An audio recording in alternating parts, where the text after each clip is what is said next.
मुरझाए हुए फूल दोबारा नहीं खिलता और गुजरी हुई ज़िंदगी दोबारा नहीं मिलती। मिलते हैं तो हज़ारों लोग इस दुनिया में, लेकिन हज़ारों गलतियां माफ़ करने वाला माँ बाप जैसा कोई नहीं मिलता। यही सीख देकर एक कहानी को हम बताने वाले हैं, जो कि एक चतुर किसान की कहानी हम बताएंगे। इससे पहले आपको भी थोड़ा सा दिमाग लगाना पड़ेगा।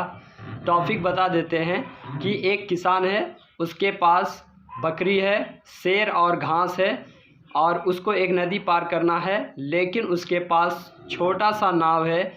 वो कैसे नदी से पार होगा ताकि शेर बकरी को ना खाए और बकरी घास को ना खाए, तीनों सफलतापूर्वक नदी पार कर लेगा, ये आपको बताना है। और नहीं तो पीछे पीछे हम बता रहे हैं। चलिए सुनिए और आनंद लीजिए, बहुत ही मज़ा आने वाला है ये कहानी सुनकर। आपको अच्छा कुछ नॉलेज मिल जाएगा कि कठिन परिस्थितियों में किस तरह सामना करना पड़ता है।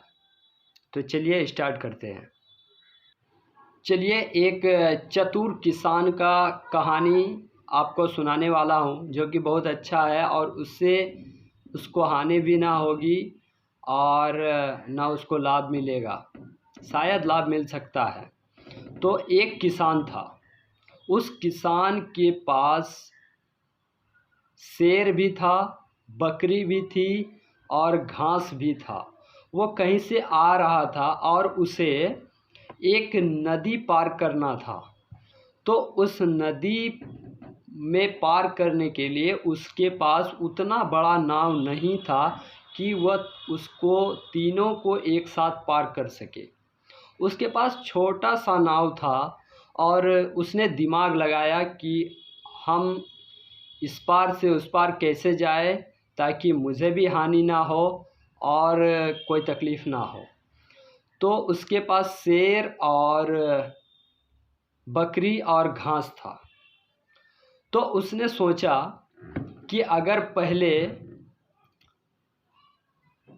बकरी घास को ले जाते हैं उस पार, तो बकरी को शेर ने खा जाएगा।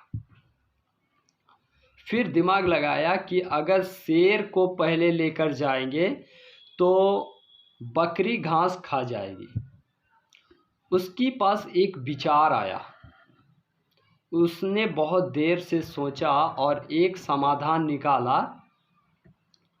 उसने यह समाधान निकाला कि पहले बकरी को उस नाव में लाद करके नदी के उस पार छोड़ आया और फिर दोबारा आया और शेर को नाव में बैठाकर नदी पार करवाया। लेकिन जब शेर को नदी पार करवाया तब वहाँ से बकरी को लेकर आया साथ में, क्योंकि अगर वहाँ छोड़ देता तो शेर उस पर हमला करके खा जाता। इसीलिए किसान ने दिमाग लगाया और फिर जब वहाँ से बकरी को लेकर आया तब इस पार बकरी को रख करके घास का गठरी था, उस गठरी को उठाकर नाव में डालकर नदी के उस पार छोड़ आया। अब फिर वापस आया और वापस आने के बाद फिर बकरी को नाव में डाला और नदी पार करवा कर, और वो भी नदी पार हो गया और ना उसे कोई हानि हुआ। वो जिस सोच से गुजर रहे थे उस सोच पर हानि नहीं हुआ। वो अच्छा काम कर गए और उसका दिमाग सफल हो गया। तो इसी तरह अगर कहानी आपको अच्छी लगी तो हमारे वीडियो को लाइक कीजिएगा, शेयर करना ना भूलेगा और सब्सक्राइब तो इतना सा प्यार के लिए बनता है यार, क्योंकि मेहनत तो हम लोग भी करते हैं, कोई काम करने वाला भी मेहनत करता है। सभी का मेहनत का फल ज़रूर देना चाहिए, क्योंकि इंसान के हाथों में भी मेहनत का फल होता है। Thank you.